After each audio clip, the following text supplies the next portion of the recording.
Welcome back to the show. Today, we're reviewing The Riddler Year One, an unofficial prequel to Matt Reeves' 2022 film, The Batman, published in 2023. You're pretty new to graphic novels, aren't you, Coop? I've been reading Absolute Batman, and I have some other graphic novels, but yeah, I'm pretty new in general. I recommended Batman Imposter to you, didn't I? Yes, Now, that's not connected to the Batman in any way, but it feels like it belongs in that universe. It feels like a sequel to the movie. it feels very connected. It was very good. In fact, it's so good and it feels like it's so much a part of the Batman that it annoys me that it isn't an official sequel to the movie because I feel it should be. And the writer of that book is now working on the Batman Part 2. I reread my physical hardback copy of The Riddler Year One, but you read the digital copy, right? Yeah, I was not able to get a copy in time, unfortunately, and my local comic shop didn't have it in anyways. Did you get the variant cover artwork in that book? Do you mean the alternate covers? Yeah. They put them at the very end. That's just like the physical Yeah. copy that I got. And you got the introduction by Paul Dano and Yeah. okay, so the content's the same then. I prefer physical. I just like the book in my hands. And although it does cause me more hassle because especially with things like this because it's so dark and you need really good natural light to be able to Y- appreciate it. Yeah, that was the good thing about the digital copy is I didn't have that issue.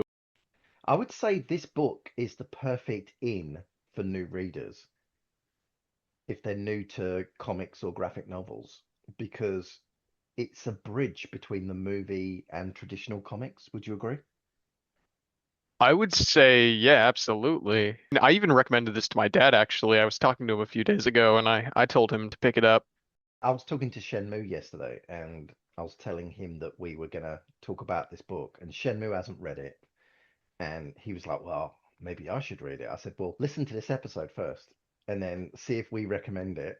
And then decide then if you want to pick it up yourself. And if you don't, I said you could just listen to the spoiler section and then get the cliff notes. Yeah. When we get to the spoiler section, we'll just let everyone know that if they want to jump off at that point, they can. I'll also put a timestamp in the YouTube video for people as well. All right. Do you think people should read this book before watching The Batman or not? Ooh, I wouldn't say they need to. You can read it before or after, really.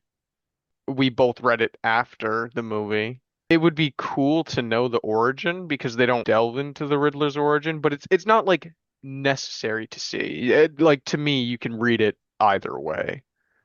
I'd actually recommend reading it after the film because it gets into things that I think is better experienced for the first time in the movie because this story leads right into the movie and even slightly overlaps ever so slightly.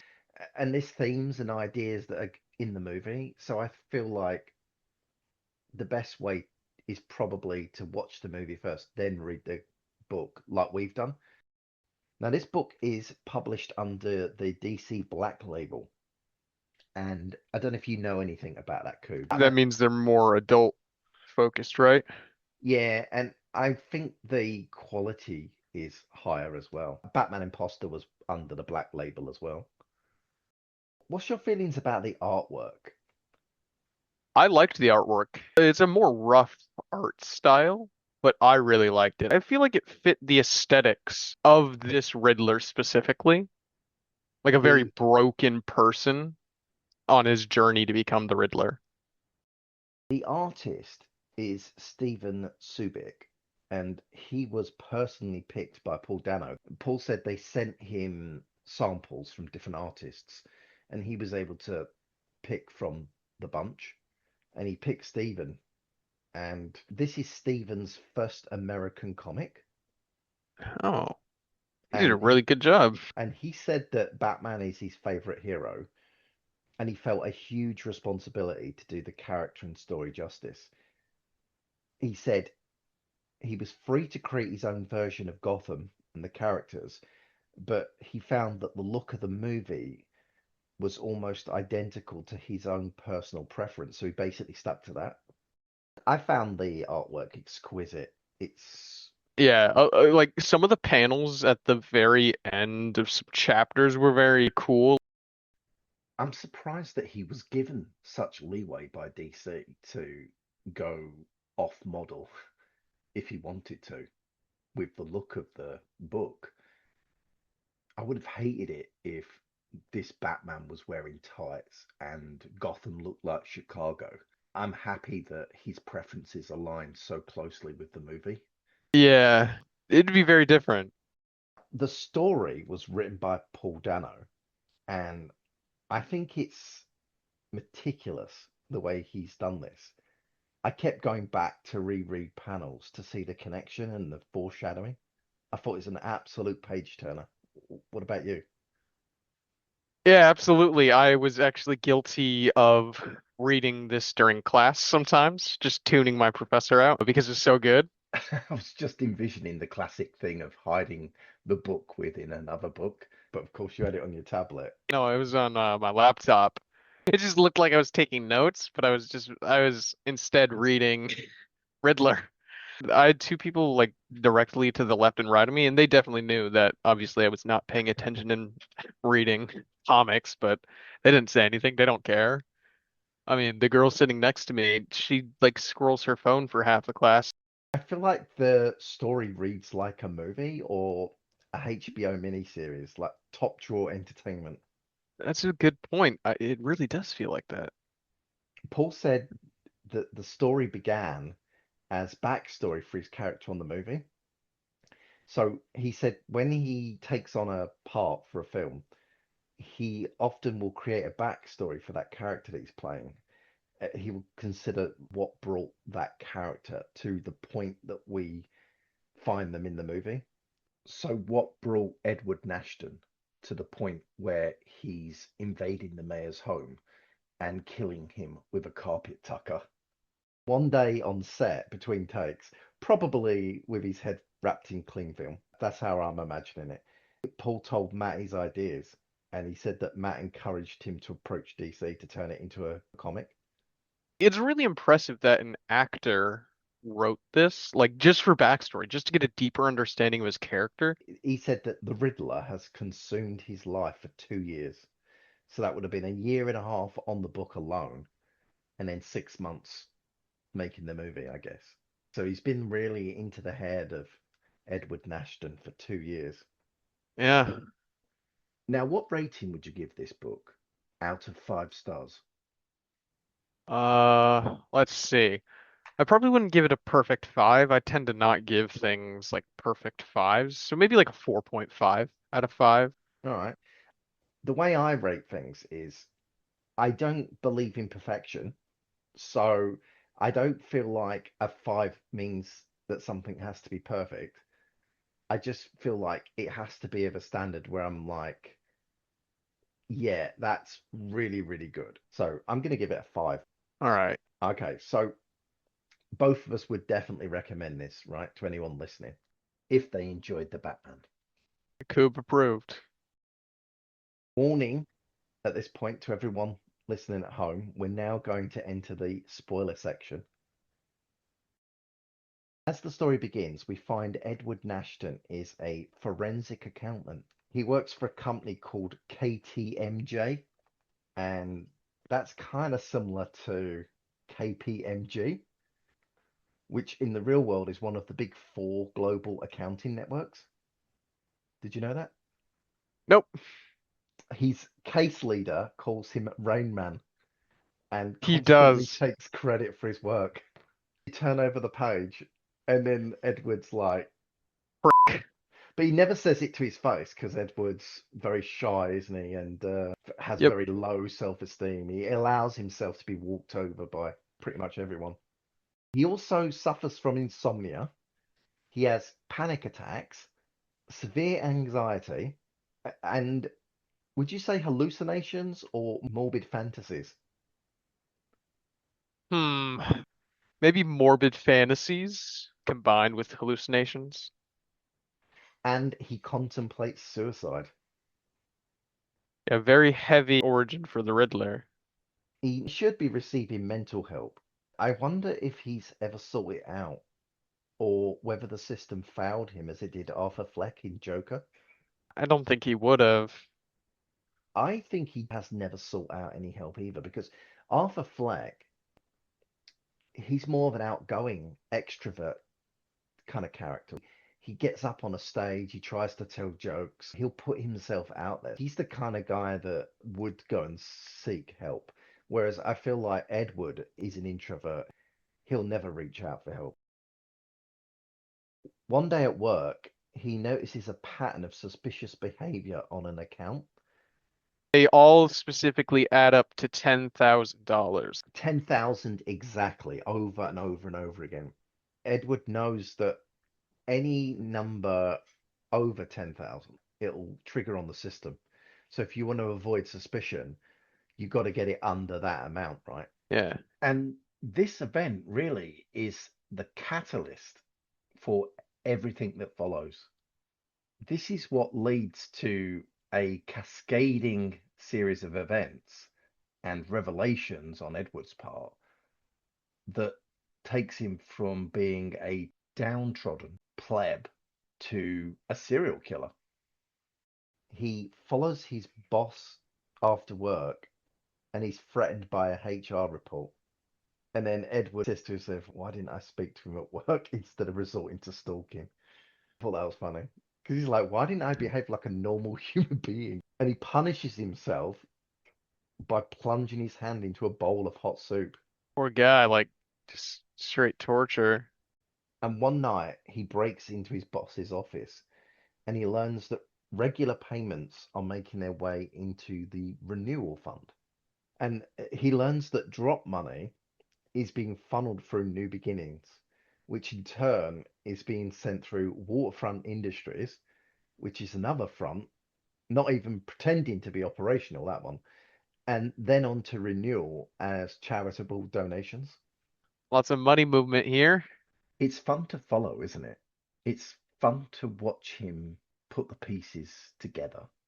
It really is. That's why I like it so much, is it feels like more of a crime Like a procedural story. type thing. Yeah. Ed learns that his boss, Mr. Stone, is using these companies to clean drop money. And then he learns that Mr. Stone works for Falcone. I thought it was heartbreaking when we see what happens to Mr. June. Yep, getting eaten by that alligator. That is a brutal way to go. He just wanted to get his daughter and her baby out of Gotham. He wasn't Yeah. corrupt. It was that other guy, wasn't it? He was stealing the money and he blamed it on Mr. June.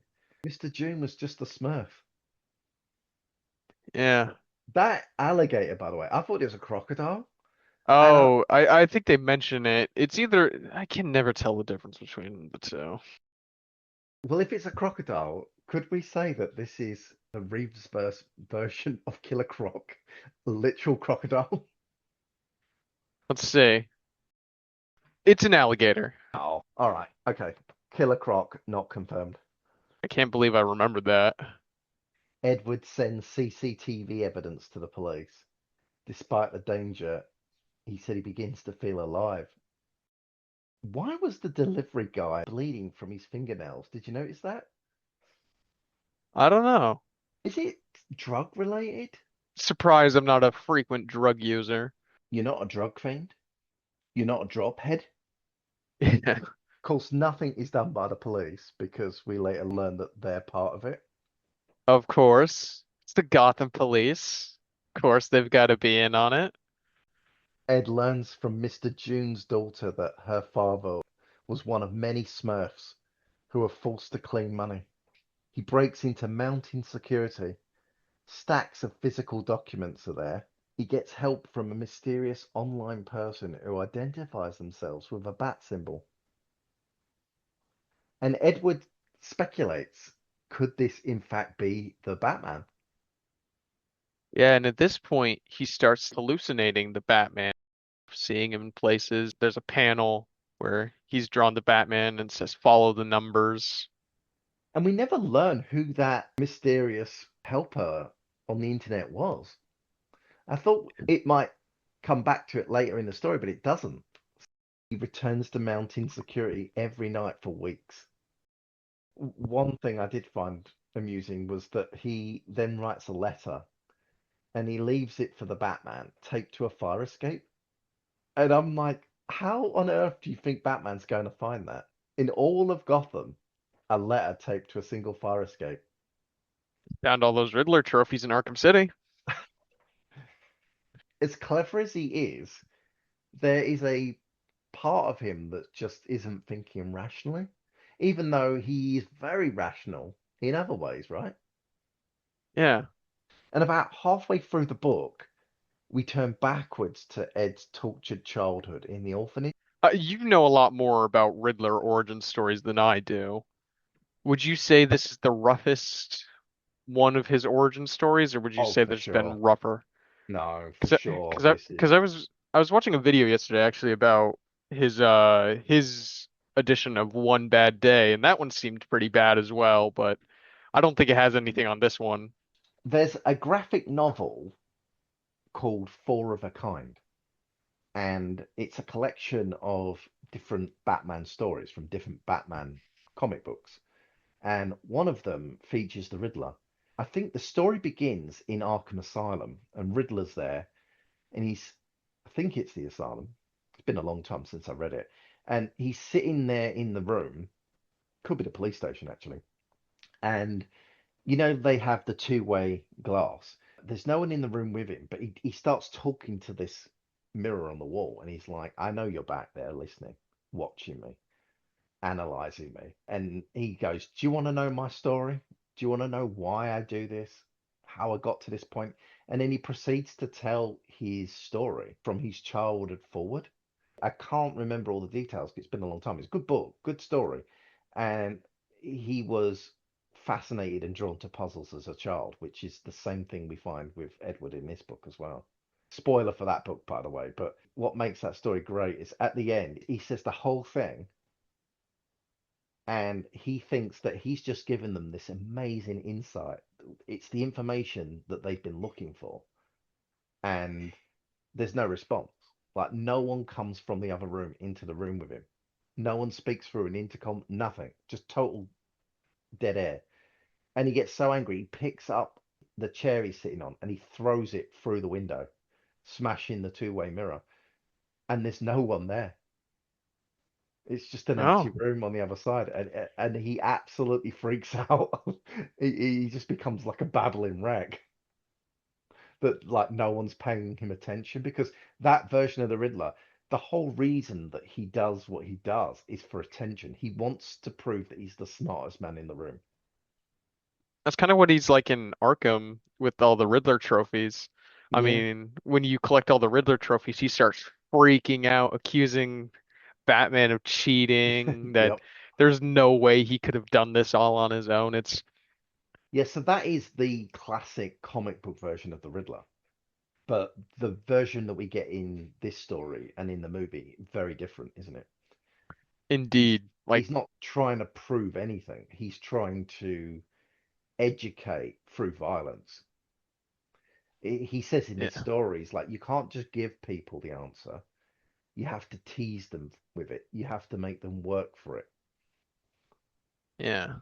And the way to really imprint a lesson is through violence. That's what he feels. Anyway, when he's a child in this story, we learn that he was abandoned as a baby and left on the steps of the orphanage outside. It's very Dickensian, I thought. Reminded Yeah. me of Oliver Twist. The only thing with the baby is a scrap of paper with the With his, initials yeah, EN, or was it EW? it's EN. Right. The handwriting in this like graphic novel, like the handwriting style they do, is very hard to read sometimes, so I could see how you think it was EW, but I'm pretty sure it's EN. It Like it, almost looks to me like it's purposeful. The mother, she was correcting herself, going over the mistake she'd made. And I wonder if that was intentional in the story, so that perhaps it wasn't an N, but it was a W, but they read it as an N. They do that thing with Oliver where because they've only got the initials, they just give him a name based on the initials, right? So that's how he became known as Edward Nashton. But what if yeah, his surname was a W and they just misread it? that's true. We'll come back to that. But we see that he's placed in a crib and there's a panel with his little hands stretched out for comfort. The woman in the room turns her back on him and closes the door. I thought that was really sad. Yeah, He never gets what all children get. He's given food and clothing, but there's no love in the orphanage. Ed's because mother was in Arkham, we learn, yeah, and Bruce's mother had to stay in Arkham.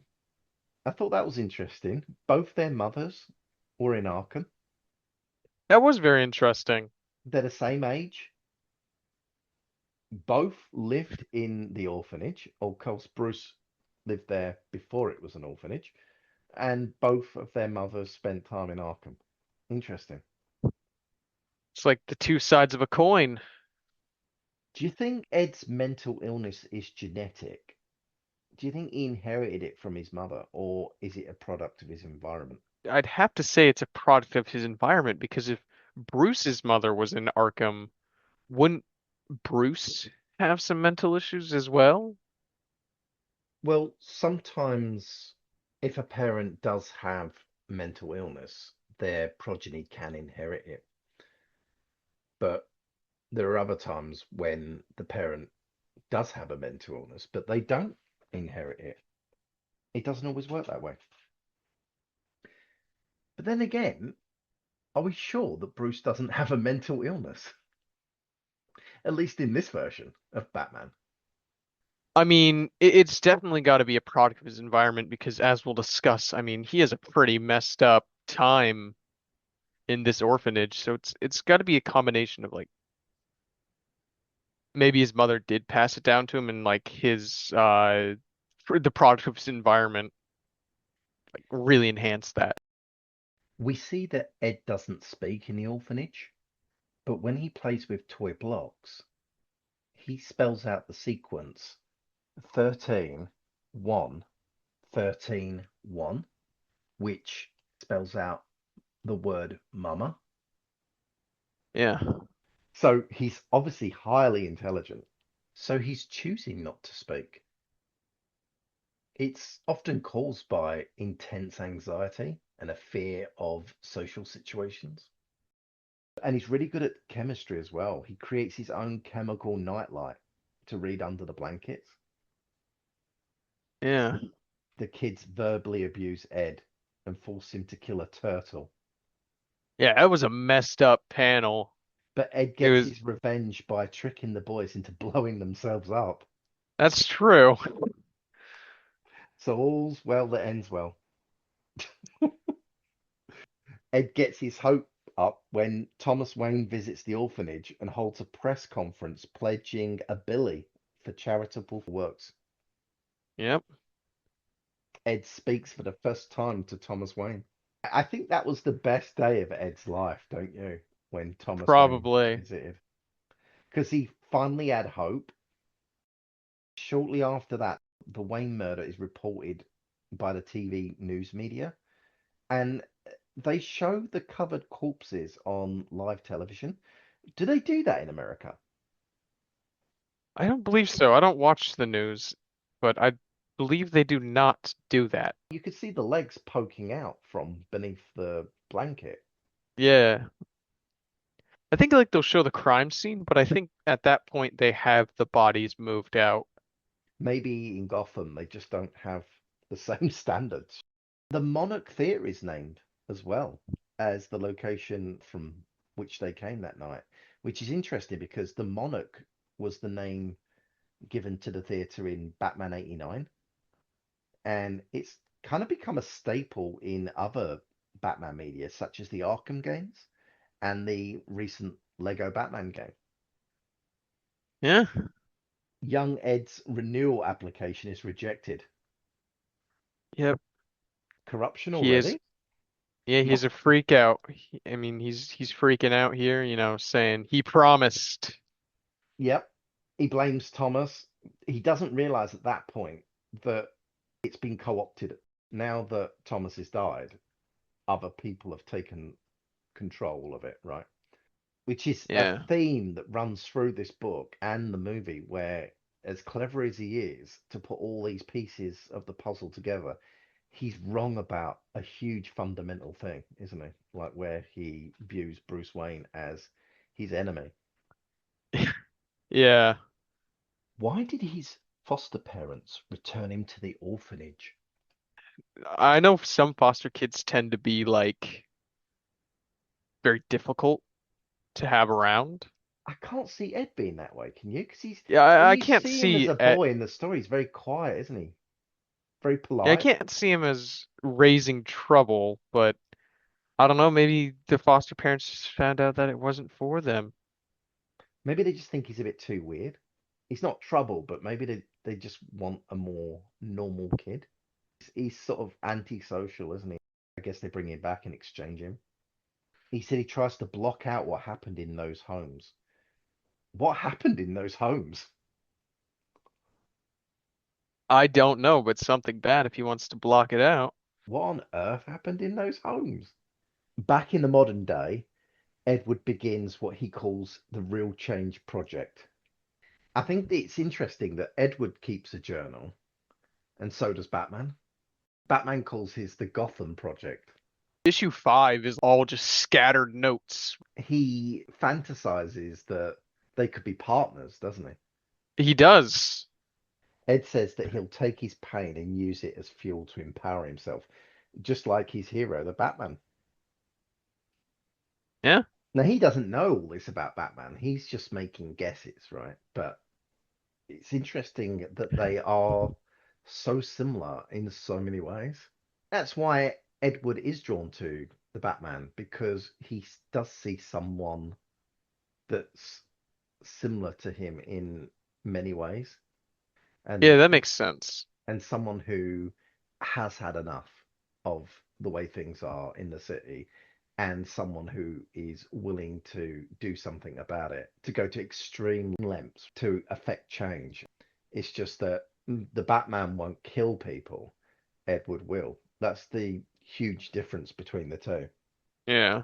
There's an article written by Ezra Miller in the book. Did you say Argument. Ezra Miller? Ah, I meant Ezra Klein. I don't know why I had Ezra Miller on my mind. So anyway, there's an article written by Ezra Klein that begins by quoting Max Weber. It argues that Gotham is a failed state because it no longer holds the monopoly on the legitimate use of violence. Because the mob brought legitimate influence and the Batman is enforcing the law through violence, he argues that it legitimizes, at least in part, his own use of violence. And I thought that's an interesting thought experiment. It's correct to say that the only legitimate use of violence should be by the state to enforce laws and to stop the bad guys, right, from hurting innocent people. The moment you have normal citizens taking the law into their own hands and using violent means to enforce that law, because the police, the state is failing to do their job, at that point, you can argue that the state, or in this case, the city, has failed. So Gotham is a failed city, isn't it? Oh, absolutely it is. The Watchmen comics kind of do that. They kind of put in some articles. So I like this kind of stuff. It's awesome.